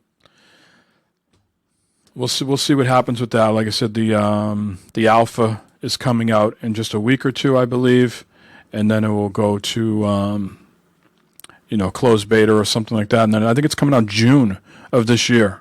I want to say June 16th, June 21st. This would be a good game to pick up, play with friends, play with buds. Now you're more into comic books than me. Are you familiar with the Evil Dead franchise at all? Yeah. They got movies, TV show, and everything. Yeah. So what is that about? High level, just like psycho horror type shit, or basically, campy type stuff. Mm-hmm. Yeah, a lot of what do you call it? Cliches. Violence. The horror cliches and everything in it. It kind of covers everything. So this is going to be a co-op horror game, survival horror. Maybe, I'm not sure, but this is the new Evil Dead. Looks good, doesn't it? Mm-hmm. But I know nothing about the franchise. I was when I was watching it, I was like, "Is this another like Friday the 13th?" It's got that feel, Dead by Daylight type shit going on. But people seem to be excited about this when I was watching my. Looks great though. Watching my Twitch stream. I imagine Jay, this guy here, says, "Got my boomstick." Yeah, he's got his. Yeah, there he is. I see this getting a lot of traction. I see this being good. It looks incredible. And then I don't want to play the video for it just in the time, but I thought the Callisto Project, I think that's the game was, the next spiritual successor to Dead Space. Glenn Schofield, who used to be at Sledgehammer Games, was moving on and formed a new studio, and they're working on this game called the Callisto Project, and that's going to be the new spiritual successor to Dead Space. So check that one out. But here, this is a little Mass Effect. They've confirmed it. I think we were talking this week with Chase about BioWare and Mass Effect, and this is how the Game Awards ended, is showing the next Mass Effect. And while we're watching this, BioWare, Matt, I think is an interesting spot. You know, I know they have a bunch of studios, at least 2, maybe 3. But if you keep track, you know, they're working on Anthem, right? There's a small team working to retool Anthem at some point. During the Game Awards, they also showed Dragon Age 4. Earlier this year, they confirmed the Mass Effect trilogy getting remastered, right? And now we have this. So by my count, that's like 4 projects going on. And they are a studio that previously has released Anthem and has previously released Mass Effect Andromeda, right? What's the confidence level that they can do any of these 4 things well? Because the last couple of things they did were not great. Well, I don't see anything happening with Anthem. Everything else, I think Anthem's going to go by the wayside or something here. Because I know they keep teasing it and keep talking about it, but there hasn't been much talk about it lately. You know? So I see the focus being on this and Dragon Age. Definitely this, because this is, their huge thing right here. Yeah. So, I mean, I think Mass Effect is what we just watched is years and years away. I think that's at least got Cyberpunk. I think that's at least got to be 3-4 years, maybe 5 years away. That's just the way. I could be wrong. I think the way things will happen is Anthem will get an update. The trilogy comes out, Dragon Age, then Mass Effect. I think that's how it's supposed to work. How much faith you got in the Anthem update in that? I do have faith because I think anytime you can tell me if you're wrong, Matt, at work and projects that you've been on, too many people are in fucking working on it, right? And people got all these opinions, and the work gets spread out, and I think the way they're doing it is they're just stripping away all that nonsense, and it's just a small team, maybe 12 to 25 people working on it, and I think maybe that way they can come to some clear decisions and do what's best for the game within their own means, rather than throwing 500 people at it, 500 ideas. No one's really taking the bull by the horns. Now, hey, you got to maybe temper your expectations, right? But I do think we will get a release, and it just might be, slightly better, setting the groundwork for an Anthem 2. I think what screwed them is the fact it took so long, and then next gen came out, and now they got to probably do some shit for next gen, and that threw a wrench in the works for them. Right, and maybe they'll give the free update. They're going to do all sorts of stuff to try to bring people back. There's no doubt about it. But there could be some hard discussions, like you mentioned, and I saying in chat, EA, the corporate overlords might just be at some point say, you know what, you guys gave it your college try, but we got to cut bait here. I mean, can you imagine a world where EA says, yes, let's devote more time to people working on Anthem, but we won't make a Dead Space 4? That just doesn't seem like... That don't make it, yeah. Like, we're going to keep paying people to work on Anthem, but yet we won't do Dead Space 4. Yeah. As much as I liked the Anthem, I thought the gameplay and combat was great in that fucking game. Right. It's a shame. Yeah. Anything else at the Game Awards that we saw that piqued your interest? A couple of those indie games, I'm scrolling down to the one there, that Open Roads looked interesting. Those are the people that made Gone Home. Yeah. You and Jeremy were big on Gone Home, right? Or was it just Jeremy? I think just Jeremy was on that. But it looked good.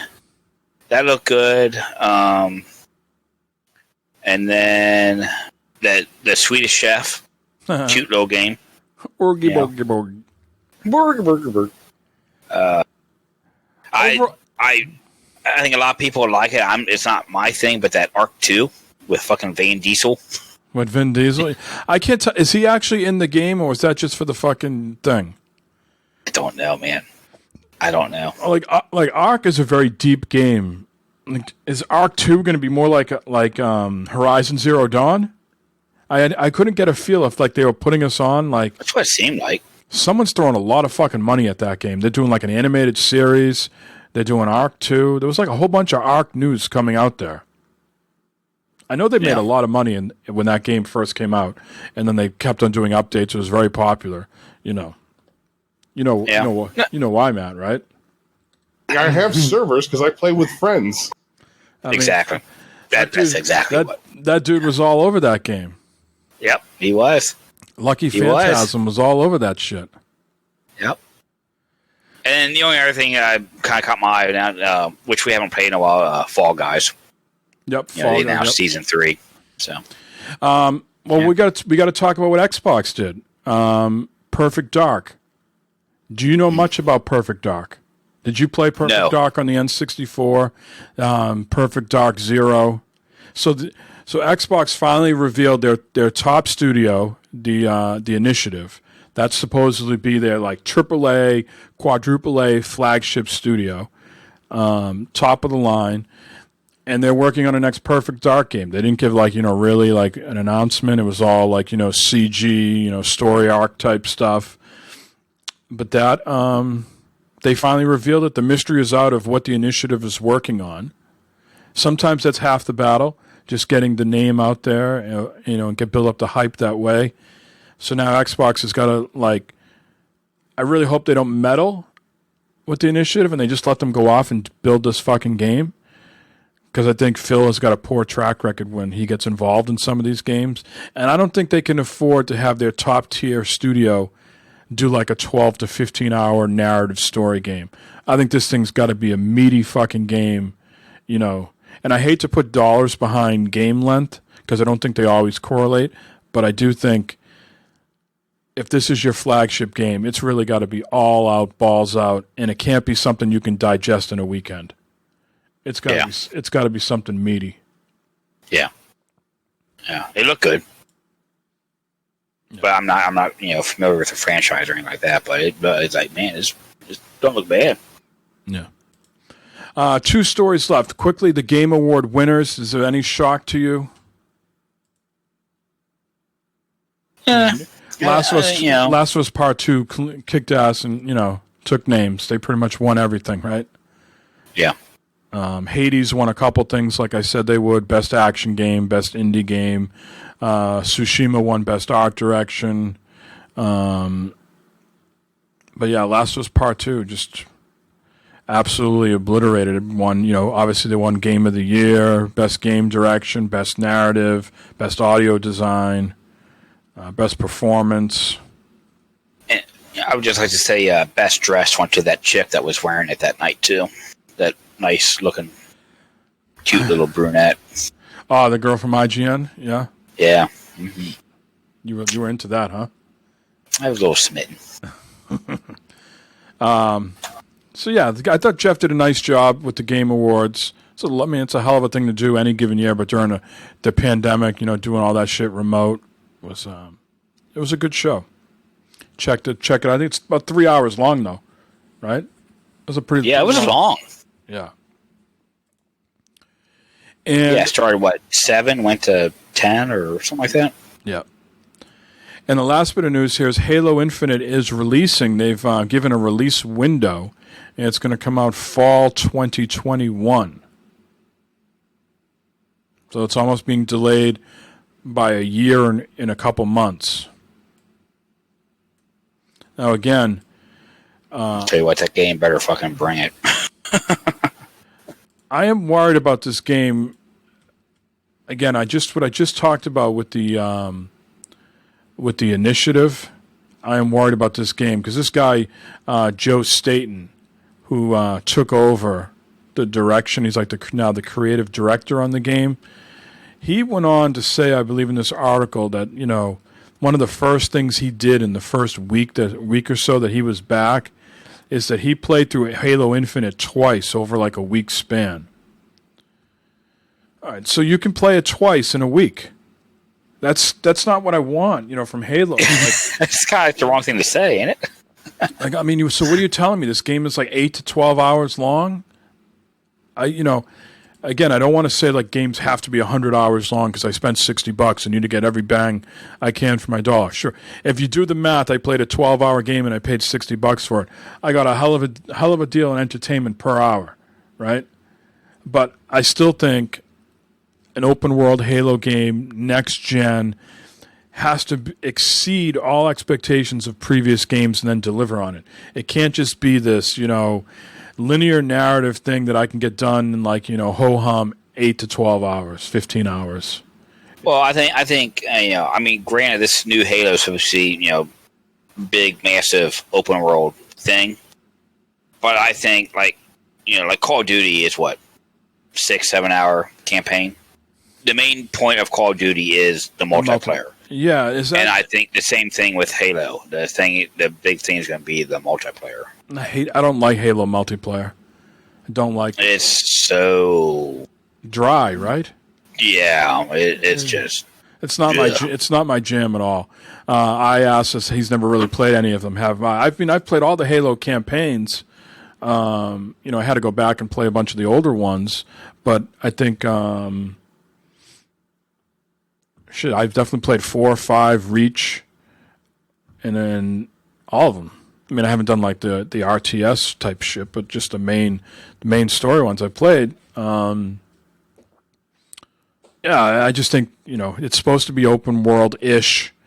Set your own path, do things at your will. I really want to see them come out balls out and make a good game. If this guy tells me he can play it twice in the first week he's back, that's alluding to more what Matt said, that multiplayer is still king, and they're just going to give us a slightly better than run-of-the-mill campaign for the game. Yep. Yep.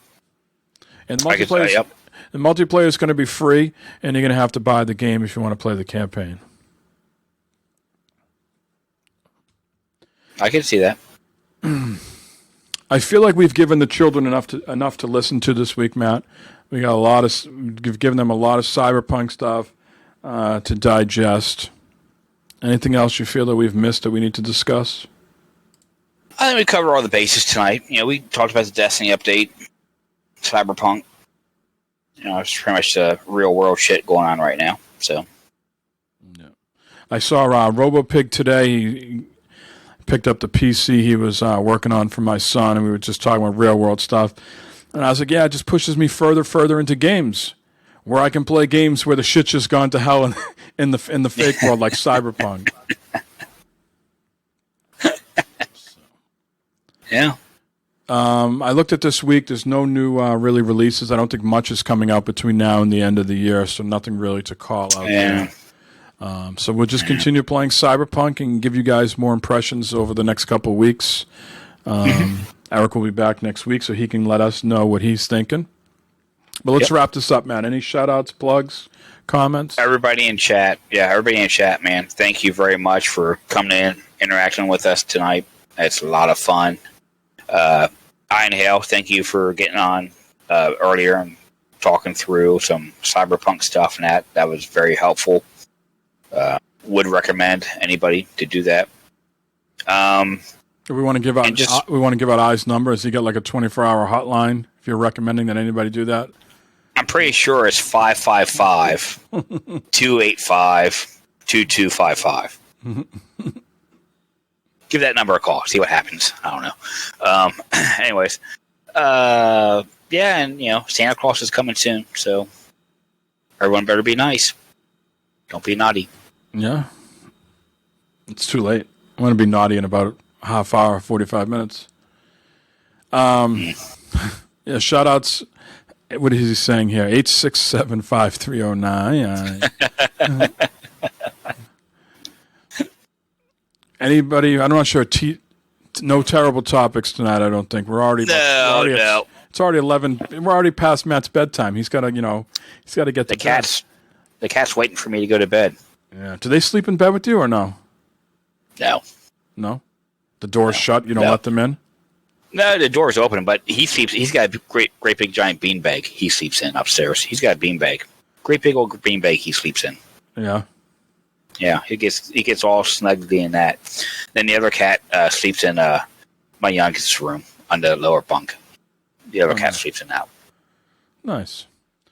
Well, thanks everybody for showing up in chat. Jay, Maniac, I hope everything's okay at home. I've been following along on Facebook with your home improvement woes, so hopefully everything turns around there. Good luck, man.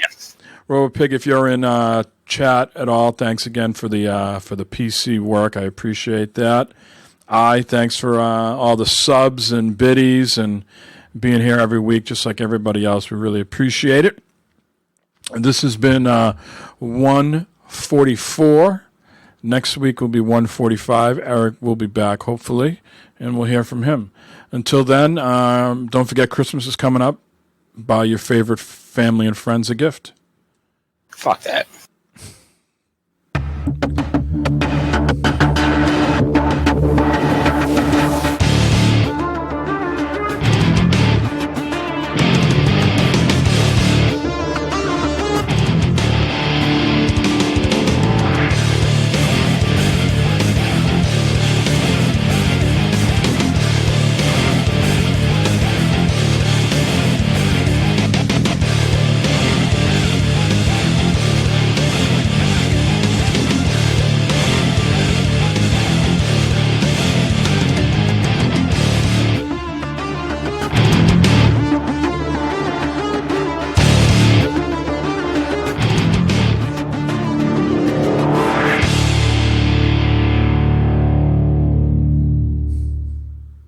It's me, Santa Claus.